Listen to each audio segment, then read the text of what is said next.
इस वक्त हमारे पास 26 आईफोन खरीदने का ऑप्शन है, स्टार्टिंग फ्रॉम 10,000 से लेकर 1.3 लाख। तो आज हम इन सब के फीचर्स, आज कितने का आता है, अभी कैसा है से लेकर कितना चलेगा को देखते हुए इन्हें 4 कैटेगरी में बांटेंगे। ये वाला वॉच इससे बिल्कुल दूर रहना है क्योंकि समुद्र में और भी मछलियां हैं। काम चलाओ, एक दो चीजें ठीक है लेकिन ज्यादा उम्मीदें मत रखना। बढ़िया ग्रुप, एक दो चीजें खराब है लेकिन सब मस्त है। और ये वाला बेस्ट है, यहाँ आपको मिलेगा अल्टीमेटली बेस्ट आईफोन। और ट्रस्ट में मेरे पास बहुत एक्सट्रीम कंक्लूजन है क्योंकि आईफोन का जो मार्केटिंग और इमोशनल टच होता है उसको बिल्कुल हटाकर इन्हें भी टूल्स की तरह देखकर जज करेंगे। बहुत इंटरेस्टिंग होगा। शुरुआत आईफोन 11 से करते हैं क्योंकि शगुन वाला आईफोन है। लॉन्च हुआ था 2019 में और आज 6 साल बाद ये 17-18 हजार में सेकंड हैंड मार्केट में पाया जाता है। और इस प्राइस में जो आपको सबसे अच्छी चीज मिलती है वो है इसकी बिल्ड क्वालिटी। आज भी इसे हाथ में लोगे तो 20,000 एंड्रॉइड की तुलना में 20 गुना ज्यादा अच्छी महंगी चीज लगेगी। लेकिन यहाँ मूर्ख नहीं बनना है क्योंकि फोन को मोस्टली ऐसे तो यूज करेंगे नहीं। सो बजट में इन बेटर को टॉप प्रायोरिटी में रखते हैं रेदर बेटर बिल्ड के।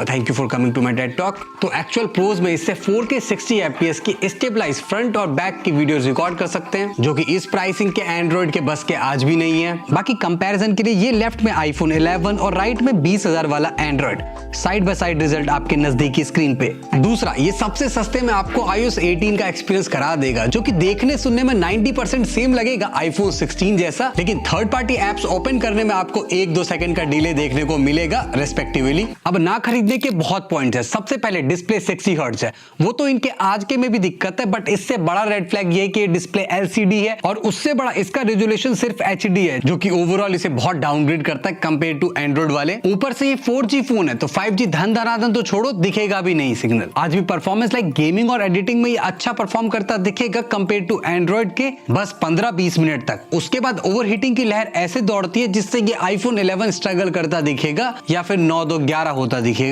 बैटरी लाइफ का एसओटी महज 5 घंटे तक एक बैलेंस्ड यूजर के केस में, जिसका मतलब 1.5 से 2 बार चार्ज करना पड़ेगा डेली अगर बैटरी अच्छी कंडीशन में है तो। अनलाइक वीडियोस, फोटोज में ओके ही काम करता है। बात हो HDR या लो लाइट में, इसका स्ट्रगल जेन्युइन है और मुझे दिखता है। एंड लास्ट, इसे बस एक और सॉफ्टवेयर अपडेट मिलेगा iOS 26 का। बाकी सिक्योरिटी पैचेस 2-3 साल और उसके बाद बेसिक ऐप का सपोर्ट भी उठ जाएगा। तो यहाँ रोने को ज्यादा और खुश होने को कम, तो इस वजह से मैं इसे वर्स्ट कैटेगरी में डालूंगा। और यही सेम फीलिंग 11 Pro और 11 Pro Max के लिए है क्योंकि 25,000 खर्च करने पर भी मेजर बीमारी दूर नहीं हो रही है, तो इससे हम लोग दूर रहते हैं। और अगर 11 सीरीज का ये रिव्यू है तो हम इजीली गेस कर सकते हैं आईफोन 8 और X कहाँ स्टैंड करेंगे। Yes, right there, I mean left there. Still smartphone addiction को मिटाना है तो iPhone 8 will be the great choice. 1/3 हो जाता है स्क्रीन ऑन टाइम इसमें। अब बारी 2020 में लॉन्च हुए आईफोन 12 की है। आज की डेट में सेकंड हैंड मार्केट में ये 24,000 का मिल जाता है। आईफोन 11 को बेस बनाकर अच्छी चीजों की बात करते हैं। सबसे पहला, इसमें 5G है, डिस्प्ले फुल HD OLED हो गई है तो पंचर ब्लैक्स और देखने को मिलेंगे। लिटरली डार्क मोड हमारे फ्यूचर से भी ज्यादा डार्क होगा। अब अभी भी 2 साल का बेसिक टाइमलाइन सॉफ्टवेयर अपडेट मिलेगा। इस प्राइसिंग पर सबसे अच्छा अल्ट्रा वाइड कैमरा मिलेगा और बाकी सभी कैमरे से वीडियो रिकॉर्डिंग तो जिंदाबाद है ही। और 11 की तुलना में अच्छी रोशनी में इतना ज्यादा अंतर नहीं है, लेकिन इंडोर लो लाइट में आपको सिग्निफिकेंट अंतर देखने को मिलेगा। ऐसा आईफोन 12 अगर 10 है तो आईफोन 11 8। गेम्स, फोटो एडिटिंग या वीडियो एक्सपोर्टिंग जैसे टास्क में आईफोन 12 आपको थोड़ा बेहतर एज देखने को मिलेगा, महज 10 से 15 मिनट। उसके बाद स्वाद अनुसार से ज्यादा आपको हीट होता दिखेगा और ब्राइटनेस डिप का भी इशू देखने को मिलेगा। दोनों चीजें आईफोन 11 की तुलना में महज 10 to 15% ही बेहतर है। अब करेंगे गंदी बात about iPhone 12। Full day battery backup नहीं कह सकते, इवनिंग में आपको चार्जर ढूंढना पड़ेगा कंसिडरिंग सुबह आप फुल चार्ज करके निकले। बाकी डिस्प्ले अभी भी 60 हर्ट्ज और ये बता इसीलिए रहा हूं क्योंकि इस प्राइसिंग से ऊपर एंड्रॉइड में अब सॉफ्टवेयर UI ऐसा ग्लाइड करता दिखेगा और साथ में अच्छा ब्राइटेड डिस्प्ले। नेक्स्ट है, फोटोज में ये काम ओके ही करता है। इसकी 5G स्पीड भी उतनी कुछ खास नहीं है और सॉफ्टवेयर अपडेट इसको बस 2 साल और मिलेगा। सवाल ये है कि ये वॉस्टियर या काम चलाऊ। मैं इसे काम चलाऊ में डालूंगा। 2 वजह है। अगर किसी को आईफोन की दुनिया ट्राई करनी है या फिर अंधे होके वीडियोस बनानी है तो ये काम चला देगा। रेस्ट 12 Pro और 12 Pro Max का हाल बहुत बेकार है क्योंकि आज की कीमत उनकी ये है और जो एक्स्ट्रा मिलता है वो है एक टेलीफोटो लेंस 2.5x का जूम लाके देगा और ये लाइडार सेंसर जो कि थोड़ा काम आता है लो लाइट शॉट्स में for better and faster focusing. Rest almost similar display जिसमें 120 हर्ट्ज नहीं मिलेगा और आउटडोर ब्राइटनेस भी ज्यादा नहीं है। परफॉर्मेंस ऑलमोस्ट सेम है, येट 2GB रैम एक्स्ट्रा मिलता है आपको और बैटरी बैकअप में भी हाथ तंग, येट प्राइस में काफी ज्यादा डिफरेंस है 12 की तुलना में। और इस प्राइस पर आप आईफोन 14 को टारगेट कर सकते हो जिससे ये इजीली बैड डील या वॉस्ट ईयर में जाता है और मेरा वॉस्ट ईयर अभी से फुल हो गया है। कोई नहीं, इसे भी स्कूल की वैन बना देंगे। अब बारी है आईफोन 13 की। गूगल ट्रेंड्स के अकॉर्डिंग पुराने आईफोन में सबसे ज्यादा डिमांड है इसकी। हो भी क्यों ना, ऑफिशियली ये सबसे सस्ता आईफोन है जो आप नया खरीद सकते हैं 40,000 में। सेकंड हैंड मार्केट वैल्यू 30,000 रुपए। और सबसे पहली अच्छी बात ये कि शुरुआत ही 128 GB से होते हैं कंपेयर टू आईफोन 12 और बिलो 64 GB गैंग के थे वो। डिस्प्ले में 2 बदलाव है। सबसे पहले नॉच थोड़ी छोटी हो गई है, लेकिन दूसरा अच्छा है कि नॉर्मल ब्राइटनेस 28% तक अप राइज हो गई है 12 की तुलना में। कैमरे में पहली बार सिनेमैटिक मोड आया, ऐसा बैकग्राउंड ब्लर वाली वीडियो। फोटोग्राफिक स्टाइल इंट्रोड्यूस हुआ, एप्पल की टर्म वाला एडिटेबल फिल्टर। यहाँ प्रोसेसिंग के लिए HDR4 इंट्रोड्यूस हुआ जो थोड़े बेटर कलर्स और HDR में थोड़ी बेहतर डिटेल्स रखता है। ओवरऑल मुझसे पूछो तो फोटोज में आईफोन 13 अगर 10 है तो आईफोन 12 9 होगा। कुछ स्पेसिफिक सिनेरियोज में 8 हो जाएगा, लेकिन वीडियोस में 10 और 8 का ही गैप है। इसकी बुरी बातें वहां शुरू होती है जैसे आप एंड्रॉइड का कंपैरिजन शुरू करते हो। फोटोज में HDR या नाइट में आपको पुअर ही परफॉर्म करता दिखेगा। डिवाइस अभी भी हीट होता है, फिक्स नहीं हुआ, स्लाइटली बेटर है आईफोन 12 से। बैटरी बैकअप वैसे तो ओके है, बट 10% बेटर लाकर देगा आईफोन 12 की तुलना में, जो रफली 1 घंटा एक्स्ट्रा SOT लाकर देगा। और वहीं एंड्रॉइड में वहां तो चार्जिंग डिस्चार्जिंग में अंबानी वाला सीन है, एक्सेप्ट कॉम्पैक्टनेस गिव अप करना पड़ेगा।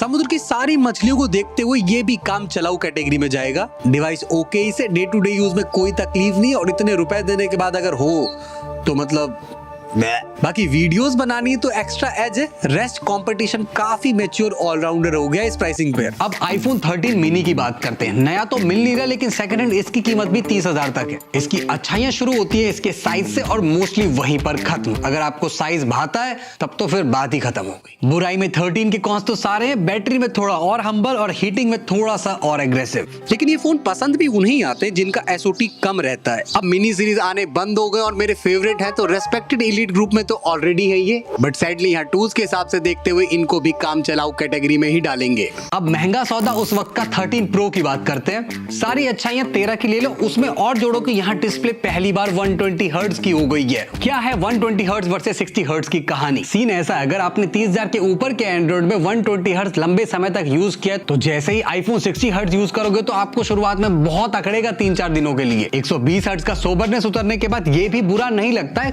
काफी लोगों को। I am not one of them. Whole point is 60 hertz problem नहीं है, बट 120 हर्ट्ज का एक्सपीरियंस बहुत अच्छा है और ओवरऑल कंसीडरिंग इसका प्राइस ये और ज्यादा एनॉय करता है। अब अपने 13 प्रो की बात करते हैं और नॉर्मल ब्राइटनेस 800 से 1000 हो गई है। परफॉर्मेंस डेफिनेटली बेहतर है और थर्मल्स भी थोड़े बेहतर हुए 12 की तुलना में। एक्स्ट्रा टेलीफोटो कैमरा सेंसर तो मिलेगा ही, तो 3x पोर्ट्रेट जिंदाबाद, साथ में मैक्रो मोड का इंट्रोडक्शन, बाकी वीडियोस जिंदाबाद है। लेकिन आज के समय में मैं इसे कैमरे के लिए नहीं खरीदूंगा क्योंकि इस प्राइसिंग पर अच्छा आईफोन 15 मिल जाएगा सेकंड हैंड, बट इस सिस्टम को देख के लगेगा नहीं ऐसा। काइंड हाथी वाले दांत का सीन है। बैटरी बैकअप में भी ये थोड़ा प्रॉब्लमेटिक है। काइंड आईफोन 12 वाली बैटरी एक्सपेक्ट कर सकते हो आप, जिसका मतलब दिन के अंत में आपको चार्जिंग प्लग लगाना पड़ेगा एक मॉडरेट यूजर के केस में। सो इसके सारे पॉइंट्स कंसीडर करने के बाद मेरे हिसाब से जाएगा काम चलाऊ गैंग में। और अगर 13 प्रो मैक्स की बात करें तो ये सब 13 प्रो के सारे पाप पुन तो है ही, सिवाय ये प्रॉब्लमेटिक बैटरी को यहां से काट दो, क्योंकि यहां आपको 1 से 1.5 दिन का बैटरी बैकअप मिल जाएगा अगर बैटरी कंडीशन अच्छी है। रेस्ट चीजें सेम है, सो डेफिनेटली 13 प्रो से थोड़ा बेहतर है और काफी क्लोज टू बढ़िया स्लॉट, बट स्टिल अभी भी मैं इसे काम चलाऊ कैटेगरी में डालूंगा।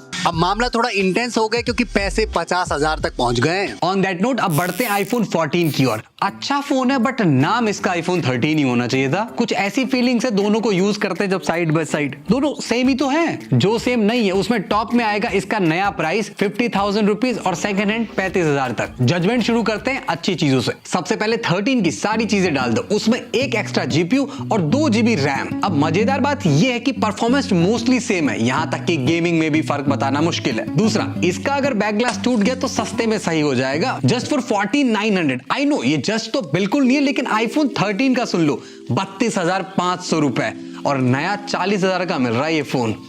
घोर कलयुग भाई। आईफोन 13 में जो सिनेमैटिक मोड है वो सिर्फ फुल HD तक जाता है, 14 में ये 4K तक जाता है और एक्शन मोड आ गया है। लेट से आप किसी दुकान से कोई चीज चोरी करके भाग रहे हो और आपको वो फुटेज स्टेबलाइज चाहिए भागते हुए, सॉफ्टवेयर अपडेट इसे 1 साल ज्यादा मिलेगा, तो अभी से 3-4 साल के लिए स्टिल सिक्योर। प्रॉब्लम्स में भी 13 की सारी प्रॉब्लम्स डाल दो। बैटरी बैकअप में आपको 4-5% का इजाफा देखने को मिलेगा, जो कि रफली 10 से 15 मिनट का एक्स्ट्रा SOT एक्सपेक्ट कर सकते हो मेरे मॉडरेट यूज केस में। सो इसको पॉइंट सिस्टम से रेट करने के बाद ये भी भी वही काम चलाऊ में जाता है, पर मेरा दिल कह रहा है नया बिल्कुल अवॉइड करना, एक्सेप्ट इसमें और 13 में बस 2-3 हजार का अंतर हो, अदरवाइज 13 ही सेंस बनाएगा। और इसी से एक और चीज प्रूफ होगी, अगर दो ओके चीज का सिर्फ कंपेयर करोगे तो जो बेटर ओके वाली चीज होगी उसको खरीद के भी सेम रिवॉर्ड फील होता है जैसे ओवरऑल बेस्ट खरीदा हो, जैसे इस केस में iPhone 13। अब यहाँ एक नए सीरीज का जन्म हुआ, iPhone 14 प्लस, पहला उत्तराधिकारी इस सीरीज का। इसमें एप्पल नॉर्मल बेस मॉडल को ऐसे पकड़ के खींच देते हैं। इस प्रोसेस में कुल 3 चीजें बड़ी हो जाती हैं। डिस्प्ले साइज 6.1 इंच से बड़ा होकर 6.7 इंच हो जाता है। बैटरी में 30% का mAh जंप, और ज्यादा बर्बाद या आबाद होने के लिए एक्स्ट्रा बैटरी हर किसी को पसंद तो आती है। और तीसरा 7 से 10 हजार एक्स्ट्रा देना होता है, और रेस्ट ऑफ द फोन बिल्कुल सेम, एक पत्ते का भी इधर उधर नहीं होते फीचर्स में। बाकी अच्छी बात है 14 प्लस में भी वही 14 वाली सारी चीजें, बैटरी बस बढ़ा दो 20%। सो बाय कंसीडरिंग ऑल दिस, ये भी काम चलाऊ कैटेगरी में जाएगा, क्योंकि प्राइसिंग में यहाँ नया iPhone 15 परचेज कर सकते हैं। लेकिन अब हम काफी करीब आ चुके हैं अपने बढ़िया ग्रुप के। चलो देखिए 14 प्रो सीरीज कहां जगह बनाता है, क्योंकि यहाँ पहली बार इन 5 सालों में आईफोन में फिजिकल रूप में चेंज हुआ, नॉच गया और डायनामिक आइलैंड की एंट्री हुई। डायनामिक आइलैंड मेजरली पार्ट में एस्थेटिक वाइज ये बहुत कूल लगता है, और फंक्शनैलिटी वाइज ऐसे थोड़ा मल्टीटास्किंग करने में हेल्प करता है। वैसे बताऊं तो ऐसा बहुत एपिक नहीं है, सो जिनमें नहीं भी है ऐसा मिसिंग आउट फील नहीं करोगे। इसके अलावा डिस्प्ले की ब्राइटनेस इंप्रूव हुई, डायनामिक आइलैंड आ गया। iPhone 13 प्रो में डिस्प्ले 10 to 120 हर्ट्ज दौड़ती थी, अब वो 1 हर्ट्ज से 120 हर्ट्ज दौड़ती है। बैटरी बैकअप थोड़ा अच्छा हो जाता है इसके कारण, और साथ में इसकी वजह से यहाँ ऑलवेज ऑन डिस्प्ले भी मिलता है। बाकी 13 प्रो के जो अच्छे फीचर्स थे उसकी लिस्ट अभी भी कंटिन्यू है। Next, camera jump significantly better हुआ डिटेल्स के मामले में, क्योंकि 12 से 48 का जंप। रेस्ट वीडियोस में यहाँ पर स्टेबलाइजेशन भी काफी इंप्रूव हुई। आज के टाइम पर इसकी सबसे बड़ी प्रॉब्लम बैटरी बैकअप है। सिमिलर एसओटी iPhone 13 जैसी एक्सपेक्ट कर सकते हो, सो हार्डकोर यूजर स्टे अवे, और बीच बीच में कैजुअल हीटिंग करवा सकता है। एंड ये लास्ट आईफोन है जिसमें लाइटनिंग केबल आई है। इसने डेफिनेटली काम चलाओ के बॉर्डर लाइन को क्रॉस कर लिया है, हमारा पहला उत्तराधिकारी बढ़िया कैटेगरी का। अब 14 प्रो मैक्स से मुझे बहुत उम्मीदें हैं। सबसे पहले आपको 67,000 रुपीज देना पड़ेगा इस फोन के लिए आज, और इसको समझना बहुत आसान है। वही सेम थ्योरी, 14 प्रो के सारे फीचर्स उठा लो, बैटरी वाले डिपार्टमेंट को काट, क्योंकि ये आपको इजीली 8 to 9 आवर का एसओटी मीडियम यूसेज में दे देगा। ये वाला काफी इजी है, डेफिनेटली सॉलिड बढ़िया टियर में कंसीडरिंग सारे पॉइंट्स।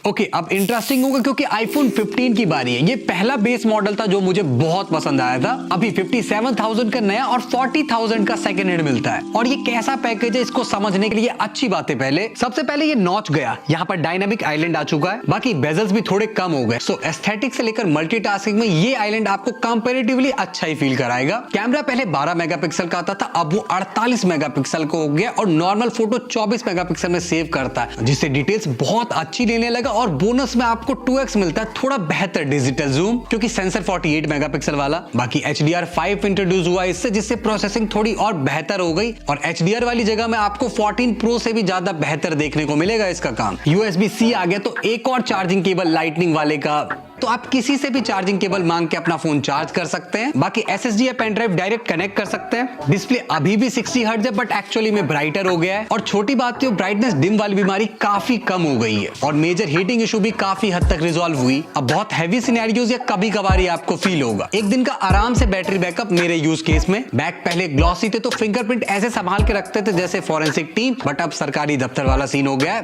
Nobody cares. सुनने में लग रहा होगा बहुत कुछ दे दिया, लेकिन बुरी चीजों का चिट्ठा भी है।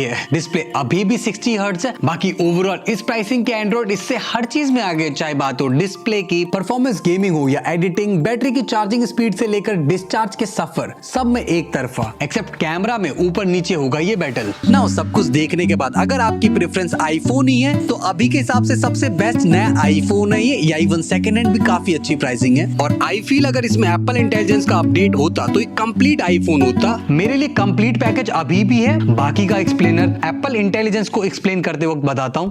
iPhone 15 के बड़े भाई 15 प्लस की बात करते हैं। नया ये 66,000 का आता है, और सेकंड हैंड ये है। थैंक्स, ये है ग्रेड 15 वाली लेकर वही प्लस की फिलॉसफी ऐड। सो डिस्प्ले यहाँ 6.1 इंच से 6.7 इंच हो गई, और बैटरी में 30% का mAh जंप, तो रियल जिंदगी में 1 से 1.5 दिन का बैटरी बैकअप इजीली दे देगा। और ये काफी बड़ी बात है आईफोन्स के लिए। तो पुराने बैटरी वाले आईफोन जोक्स अब नहीं चलेंगे। बुराई में iPhone 15 वाली ही कंटिन्यू है 15 प्लस में। खून पसीने से बनती है वीडियो, आई प्रूव्ड इट। इस सेटअप पे तो मस्त वाइब कर रहा है वैसे। सो यहाँ पर भी ये साइड में ही होंगे 15 के, 15 प्लस भी बढ़िया कैटेगरी। अब बारी आईफोन 15 प्रो की है। 76,000 में आपको सेकंड हैंड मिलेगा। इतना पे करने पर 14 प्रो और 15 की सारी अच्छाइयां तो हैं ही, उसके ऊपर से यहाँ डिस्प्ले बेजल्स काफी स्लिम हो गए। यहाँ से literally iPhone look and feel में मतलब something top notch without notch. Next चीज मिलेगा एक्शन बटन। क्या है ये एक्शन बटन? ये बटन थियोरेटिकली बहुत कूल है। सिंपली एक क्लिक से कोई भी ऐप खोल सकते हो या टास्क असाइन कर सकते हो, तो बहुत सारे यूज केस बन सकते हैं। बट रियलिटी चेक ये कि 95% आज भी इसे टॉगल स्विच की तरह यूज करते हैं, रिंग साइलेंट। तो इससे आइडिया लगा लो, is it really a needy upgrade? Definitely not, पर अच्छा है। शुरुआत में बस फोर्सेबली यूज करना है। Okay, back to the video. यहाँ पर फास्टर USB-C मिलता है, कैमरा में एक्स्ट्रा 3x वाला जूम सेंसर, बाकी यहाँ से लॉग एंड प्रोग्रेस वाली रिकॉर्डिंग कर सकते हो। रेस्ट कैमरा में प्रो फीचर्स तो हैं ही, बाकी अभी भी 5 साल का लंबा सॉफ्टवेयर अपडेट पड़ा हुआ है। रेस्ट एप्पल इंटेलिजेंस भी इसमें मिलता है। प्रॉब्लम में यहाँ बैटरी को लेकर परेशान हो सकते हो, क्योंकि आज के टाइम पर आईफोन 15 से भी पुअर परफॉर्म करता है इसका बैटरी। मेरे मॉडरेट यूज केस में भी इसे रात तक चार्जिंग में लगाना पड़ता है। एंड इवन यहाँ इस प्राइसिंग के एंड्रॉइड से भी कंपेयर करोगे तो मामला 19-20 का ही होगा सिर्फ। और आईफोन की दुनिया में तो आई फील ये वैल्यू फॉर मनी की श्रेणी में आ जाएगा। प्रॉब्लम बस ये है कि नया नहीं मिल रहा, और इतनी बड़ी राशि सेकंड हैंड में एक थोड़ा रिस्क तो होता है। रेस्ट हमें पता है एप्पल इसे डिसकंटिन्यू में क्यों नहीं बेच रही, क्योंकि 16 प्रो जो 100 लोग ले रहे हैं वो 50 हो जाएंगे। सो इसका स्कोर एड ऑन करके 9 पॉइंट्स होते हैं, जिसका मतलब हमें मिल गया अपना सुपर बेस्ट कैटेगरी का पहला उत्तराधिकारी। चलो देखते हैं इसके बड़े भाई 15 प्रो मैक्स कहां स्टैंड करते हैं। Second hand market 85,000 rupees. यहाँ सबसे अच्छी चीजें 15 प्रो की उठा लेते हैं। ये बैटरी वाला पार्ट कट कर दो, क्योंकि यहाँ बैटरी इजीली 1.5 दिन वाला हो गया है। इसका मतलब दिन खत्म हो जाएगा, स्टिल 30 से 40% की बैटरी बची रहेगी। दूसरी अच्छी चीज, ये मॉडल 256 GB से स्टार्ट होते हैं, बाकी छोटे भाई सारे 128 GB से स्टार्ट होते हैं। इसका पॉइंट्स ऐड करके 9.5 होता है, टॉप परफॉर्मर अब तक का। सो महंगी चीज को भी वैल्यू वाइज देखते हो तो गो फॉर इट। अब मैं एक्साइटेड हूं आईफोन 16 के लिए। ये नया अब 68,000 का मिलता है, और इस बार बहुत ही कूल कलर्स आए।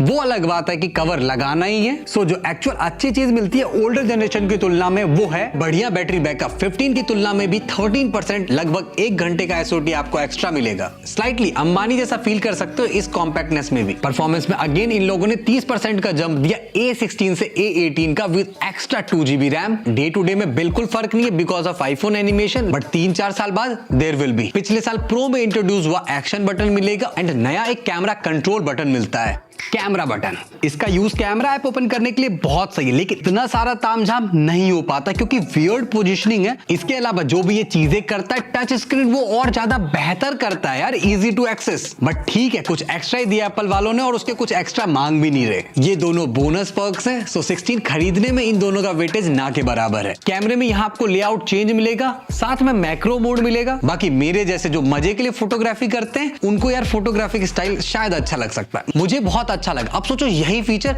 वीडियो में आ जाए विदाउट लॉग मोड के, मजे ही मजे। बाकी यहाँ पर एप्पल इंटेलिजेंस आएगा। डेफिनेटली एनिमेशन में वाइब तो है, मोस्टली यही वाइब है बस। अभी तक जो फीचर रोल आउट हो चुके हैं उसमें सबसे पहले राइटिंग टूल, कुछ भी लिखते वक्त उसकी टोन चेंज करना, समराइज करना, या टेक्स्ट को एज अ लिस्ट या टेबल वगैरह में बना लो। नेक्स्ट है फोटोज के बैकग्राउंड से अनवांटेड ऑब्जेक्ट्स या लोगों को रिमूव कर सकते हो, जो कि आज के टाइम पर मेरे लिए सबसे काम की चीज है। नोटिफिकेशन समरी सुनने में बहुत प्रैक्टिकल लगता है, लेकिन अभी नहीं है, just because of Apple intelligence की इंटेलिजेंट की वजह से, कि वो इतना इंटेलिजेंट नहीं है अभी। सो ये तो अभी लिस्ट यूजफुल है मोस्टली केसेस में। बाकी सिरी के थ्रू चैट जीपीटी को एक्सेस कर सकते हो, जो कि यूजफुल है, बट फिर चैट जीपीटी की अपनी ऐप है। और लास्ट है विजुअल इंटेलिजेंस, या मैं कहूँ गूगल लेंस को नए कपड़े पहना दिए गए हैं। वैसे क्रोम में इसका शॉर्टकट मिल जाता है, बस इतना ही है, जो कि इस पॉइंट पर मोस्टली फॉरगेटेबल है। बाकी फ्यूचर में जो भी हो, आई फील कुछ एक्स्ट्रा अदर ऐप इंस्टॉल करके वर्क अराउंड तब भी किया जा सकेगा। रेदर ये बैट खेलना कि एप्पल इंटेलिजेंस अच्छा ही होगा और इसके लिए ही सिर्फ खरीद रहे हैं। सेम इसको समझ सकते हो जैसे आईफोन में फोटोग्राफिक स्टाइल लाइक फिल्टर्स आ गई या बेसिक एडिटिंग टचअप दे दिया। इसका मतलब ये थोड़ी ना कि हम पुराने आईफोन्स में फोटोज एडिट ही नहीं कर सकते। बाकी जो डिवाइस में एप्पल इंटेलिजेंस सपोर्ट नहीं करता है ये ऐप इंस्टॉल कर लो, अभी के लिए यही बेस्ट है। रेस्ट आईफोन 16 में भी एप्पल इंटेलिजेंस आएगा, बट पूरा कब आएगा नहीं पता। वो तारीख पे तारीख वाली बात हो रही है। जैसे ज्यादातर लोग EMI पे फोन खरीदते हैं, वैसे एप्पल इंटेलिजेंस भी इंस्टॉलमेंट पे आ रहा है इनका। बाकी और कमियों में ये आईफोन 15 की कुछ लेगेसी को कंटिन्यू करता है इन अ बैड वे। बाकी मुझे तो एक टेलीफोटो भी अनिवार्य लगता है इस प्राइस पर। रैंकिंग की बात करें तो अभी ये सिर्फ बढ़िया कैटेगरी में जाएगा शान से। रेस्ट मेरी घड़ी कह रही है कुछ टाइम अगर रुक जाओ तो best value for money iPhone होगा नया आईफोन आने के बाद बिग बिलियन डेज में। अब iPhone 16 प्लस की बारी है। 78,000 में आपको ये नया मिलता है। iPhone 16 की सारी अच्छाइयां उठा लेते हैं, उसमें प्लस वाला तड़का। सो यहाँ बैटरी 1.5 से 2 दिन इजीली जाएगा। SOT 9 घंटे का एस्टिमेशन, 100% अंबानी वाइब चेक। सो हर चीज देखने के बाद ये भी अपने भाई iPhone 16 के साथ ही खड़े होंगे जस्ट बगल में। बढ़िया कैटेगरी। अब पहले लकटकिया फोन iPhone 16 Pro की बात करते हैं। 128 GB बेस मॉडल के लिए आपको 1,05,000 खर्च करने पड़ेंगे। सबसे पहले 16 की सारी अच्छाइयां उठा लेते हैं, उस पे 120 हर्ट्ज का स्मूथनेस चिपका दो, पीछे एक extra 5x telephoto lens, faster USB-C transfer speed. अब अगर इन तीनों चीजों से फर्क नहीं पड़ता तो 16 base model is good for you. बाकी आईफोन वीडियोस में बेहतर तो है ही, जिसमें स्वाद अनुसार शार्पनेस, डिटेल्स, लेस नॉइज और स्मूथनेस का मिश्रण काफी अच्छा होता है, स्पेशली जब ह्यूमन फेस आए, चाहे लाइटिंग के आगे या लाइटिंग के पीछे। एंड्रॉइड्स अभी इन सबको एक साथ मैनेज करने में स्लाइटली पीछे है। ProRes log, 4K 120 FPS, photographic styles और पुराने 15 Pro से ये नया Pro ऐसा कुछ ज्यादा लाके नहीं देता। मोस्टली सीन्स में नो डिफरेंस, एक ही हार्श लाइट में ही मुझे इतना ज्यादा डिफरेंस फील हुआ। बट जो सबसे स्वीट चीज हुई, पुराने प्रोस की तुलना में बैटरी बैकअप यहाँ पर आपको डिसेंटली गुड मिलता है। अब बुरी चीज की बात करें तो सबसे पहले दाम महंगा है और सेल्फीज इस प्राइसिंग पे बिल्कुल वर्थ नहीं है। ऑलमोस्ट हर दूसरा फ्लैगशिप इससे ज्यादा अच्छी सेल्फीज लेता दिखेगा, व्हिच काइंड ऑफ सक्स। बाकी एप्पल इंटेलिजेंस आई का रेस्ट अभी तक AI के नाम पर जो एप्पल ने काटा है उसका क्या ही कहना। सो टेक्निकली ये बहुत अच्छा फोन है और बेस्ट आईफोन तो है ही, और इस साइज में कंप्लीट फ्लैगशिप हर कोई ऑफर नहीं कर रहा है। बट मुझे प्रॉब्लम है इसके प्राइस से, एंड ये जस्टिफाई नहीं करता है कंसीडरिंग एंड्रॉइड कितना इवॉल्व हो चुका है। इस वजह से मैंने इसे सुपर बेस्ट कैटेगरी में नहीं डाला है, बढ़िया कैटेगरी सूटेड। अब इसके भी बड़े भैया iPhone 16 Pro Max की बात करते हैं। 1,27,000 में आपको 256 GB वाला बेस मॉडल मिलता है। जो 16 Pro के पर्क्स हैं वो उठा लो, उसके ऊपर से और प्यारा बिल्कुल अंबानी वाला बैटरी लाइफ। बाकी साइज में 6.3 इंच से 6.9 इंच का जंप। बाकी ये अच्छी बात है कि बुरी ये आपके ऊपर। यहाँ बुरी चीजें भी 16 Pro वाली ही है, और ये तो 16 Pro से भी 15,000 रुपए महंगा है, तो इसका भी वही हाल है। अगर एंड्रॉइड वाले इतने इवॉल्व नहीं होते, iOS 18 अनस्टेबल ना होता और एप्पल इंटेलिजेंस अपने वादों पे खड़ा उतरता और एंड्रॉइड से बेहतर होता, तो ये भी सुपर बेस्ट में होता। सो इतने सारे दाग, वो भी सबसे महंगे स्लैब फोन पर, ये तो बिल्कुल भी अच्छी बात नहीं है। और इसी मूड खराब को आगे भी खराब रखेंगे क्योंकि बात करेंगे iPhone 16e की। अभी नया इसकी 55,000 रुपए कीमत है, जो 1 अप्रैल 2025 में लॉन्च हुआ। भाई फरवरी 19, हाँ भाई भी कह रहा 1 अप्रैल में हुआ। अच्छी चीजें कुछ इस प्रकार है कि ये लाइट वेट डिजाइन, मिनिमलिस्टिक सा है। बाकी इतिहास गवाह है, एप्पल परफॉर्मेंस का हमेशा ख्याल रखता है। सो इसमें भी परफॉर्मेंस बहुत पावरफुल है। Long software support with included Apple intelligence का सपोर्ट तो है ही। बैटरी बैकअप में ये भी अंबानी है, और हो भी क्यों ना, क्योंकि डिस्प्ले 60 हर्ट्ज है, ऊपर से उसकी ब्राइटनेस भी कम है, और उन सब के ऊपर एक बड़ा नॉच है। अल्ट्रा वाइड वो क्या होता है, सिंपली 4 कदम पीछे लेंगे, अल्ट्रा वाइड सेंसर एक्टिवेटेड। यहाँ इस प्राइसिंग पर हम टेलीफोटो एक्सपेक्ट कर रहे थे, एप्पल वालों ने सोचा इनको अल्ट्रा वाइड के लिए ग्रेटफुल होना सिखाते हैं। मैक्सिफ हटा दिया क्योंकि हर डिवाइस से 150 रुपए बचाने का Q1 2025 का टारगेट था इनका, तो इजीली ये जाएगा सुपर बेस्ट में। प्रैंक, ऊपर देखो कैमरा। मेरी दिली इच्छा तो इसको टेबल के नीचे रखने की, लेकिन पॉइंट सिस्टम को देखूं तो 6.5, जिसकी वजह से ये जाता है काम चलाओ कैटेगरी में। और रैंकिंग सिस्टम में देखें तो 16e से ऊपर 15 है, तो that's my answer. 16e versus 15 में कौन सा लेना चाहिए। बाकी एंड्रॉइड वाले क्या ऑफर कर रहे हैं, इसके साथ रहने देते हैं वो कंपैरिजन, ऐसा थोड़ा सा बुलिंग वाला केस होगा। बाकी सेकंड हैंड या रिफर्बिश्ड आईफोन खरीदने के बाद उसको कैसे चेक करना है थोरोली, वो मैंने ये वाली वीडियो में बता रखा। एक नारियल तो कोई भी उड़ा दे, इतने सारे डब्बे उड़ा दिए, अब मुझे लघु शंका आ रही है।